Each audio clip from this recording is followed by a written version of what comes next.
কিছু মানুষের মন ঠিক এরকম, এই দেখো কিছুটা খারাপ আর এই দেখো কত ভালো, আবার দেখো খারাপ।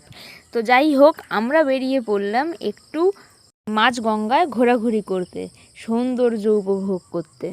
কাকা নৌকো চালানোর জন্য দেখো নৌকোর মাথায় উঠে বসে পড়েছে। দুপাশে দেখো সীমানা দেখা যাচ্ছে না। তো ওই পার থেকে আমরা এলাম, কত জল, যত দূর তাকানো যাবে তত দূরই জল। আর আমি যদি এখানে একবার বাই চান্স পড়ে যেতাম, আমি আর বেঁচে ফিরতে পারতাম না। সবাই কি সুন্দর নৌকোয় শুয়ে চিল করছে দেখো। এরপর তো ঘটলো আমাদের গঙ্গা অভিযানের আসল টুইস্ট। দেখো এই ছোট নৌকোটা ওই বড় ট্রলারটাকে টেনে টেনে নিয়ে আসছে পারে।